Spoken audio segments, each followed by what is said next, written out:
नमस्कार. MG news आता आलेला आहे चांदवडला आणि हा जो रस्ता तुम्हाला दिसतोय हा चांदवड तळवाडी रस्ता आहे. आपण मागच्या वेळेस जसं दाखवलं की चांदवड तळवाडी रस्त्याची पूर्ण दुरावस्था कशी झाली, तर त्याचबद्दल शेतकरी बांधवही आज आक्रमक झालेले आहेत व शेतकरी बांधव आज आपल्याशी संपर्क साधण्यासाठी इथं त्यांच्या मागण्या तुमच्यासमोर मांडण्यासाठी जनतेसमोर सांगण्यासाठी आज सगळे एकत्र झालेले आहेत. पण पहिले तुम्हाला रस्ता मी पुन्हा एकदा दाखवून देतो. तर हा बघा, हा रस्ता आहे, इथे बघू शकता तुम्ही. त्याच्यानंतर हे बघा, अजून तर पावसाळा सुरू व्हायचा आहे, पण या रस्त्याची दुरावस्था तुम्ही बघू शकता सगळीकडे. आता यांच्या मार्फतच, शेतकरी बांधवांमार्फतच ह्या रस्त्याची खरी कहाणी आपण जाणून घेऊया. तर याच पुढे कोणीतरी एखाद्या हा रस्ता नेमकी कधी बांधला गेला? हा रस्ता साधारण 2 वर्ष आधी केला गेला. आणि या रस्त्याची निधी जो दुरुस्तीचा होता, तो निधी आणि तो रस्ता दुरुस्तीचा कधी केला गेला? नाही दुरुस्ती झालीच नाही.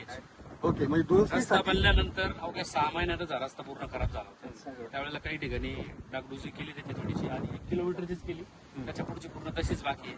त्याच्यानंतर कुठलंही काम झालं नाही, कुठलीही साईड पट्टी झाली नाही, काहीच नाही. आहे तसेच खड्डे आहे. ओके. आणि हा रस्ता किती किलोमीटरचा आहे प्रॉपर? हा साधारण 8 ते 9 किलोमीटरचा रस्ता आहे. आणि आधीचा जो निधी सरकारतर्फे मंजूर झालेला होता, तो निधी कितीचा होता? त्याला साधारण 9 किलोमीटरसाठी 2 कोटी काहीतरी रुपयाचा निधी आलेला होता ओके. त्यावेळेला. आणि नवीन दुरुस्तीसाठी किती निधी आला होता? दुरुस्तीसाठी त्याच्यातच एक तरतूद आहे का दुरुस्ती करून द्या, 5 वर्षापर्यंत त्याची दुरुस्ती ओके, करायला कारण द्यावी. आपण- अशी तरतूद असतानाही त्या रस्त्याची दुरुस्ती कधीही झाली नाही. आता तर अशी अवस्था आहे का पावसाळ्यात चालणंही मुश्किल आहे रस्त्यात. ओके. म्हणजे आता जर तुम्ही बघितलं रस्त्याची ही साईड पट्टी बघा तुम्ही, लोक रस्त्यावरून नाही जाते, लोक या साईड पट्टीने जातात. ते बघा तुम्ही टायराचे हे बघू शकता. तर अशा प्रकारे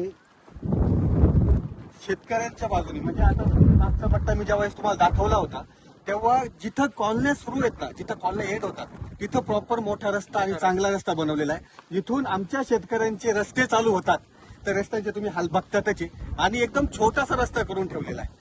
आता जर याच्याबाबत माहिती अधिकार टाकायला गेलं, याच्याबद्दल माहिती काढायला गेलं, तर सगळ्या गोष्टी पुन्हा हिरे माझ्या मागल्या. मग पुन्हा कोणीतरी आम्हाला सांगणार की बाबा तुम्ही बातमी दाबून घ्या, तुम्ही नका दाखवू. अशा कोणत्याही बातम्या आमच्यातर्फे दाबल्या जात नाही. पण एकच विनंती आहे की तुम्हाला हा रस्ता परिपूर्ण बनवून द्या. आता यांनी मागणी काय केलेली आहे, त्यांनी उपोषणाचा इशारा पण दिलेला आहे. तर तो इशारा काय आहे ना, आपण तेही समजून घेऊ. तर दादा, नेमकी मागणी काय आहे आपली?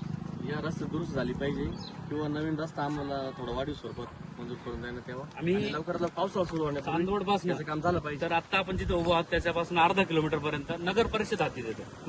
आमचं जे काही एरिया आहे हा नगर परिषद हातीमध्ये.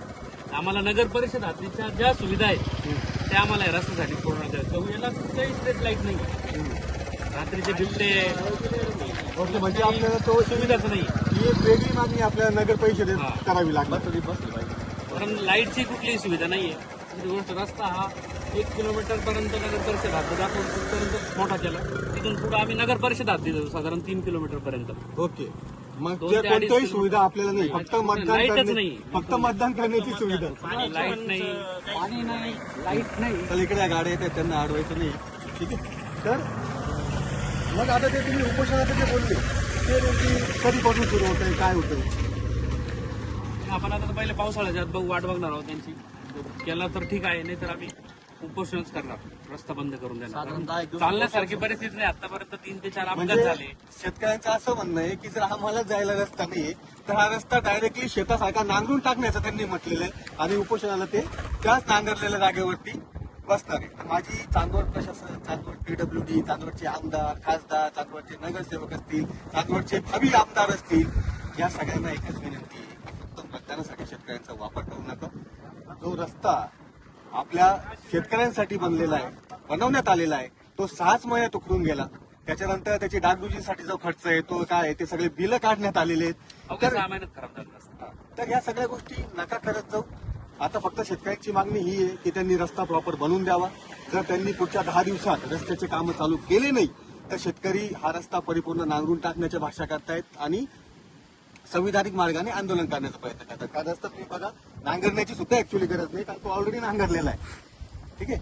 म्हणजे येणे जाण्याच्या याच्याहून त्याला खड्डे पडलेले सगळ्या गोष्टी आहेत. तर PWD वाल्यांना पण एक विनंती आहे की आम्हाला तुमच्यापर्यंत येऊ देऊ नका. 10 दिवसाच्या आत काहीच्या काही तो निर्णय तुम्हाला लावायचा आहे तो लावा, आणि रस्ता हा लवकरात लवकर आपण बनवून घ्या.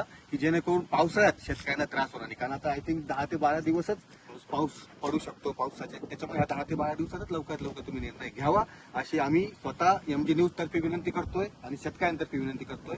धन्यवाद.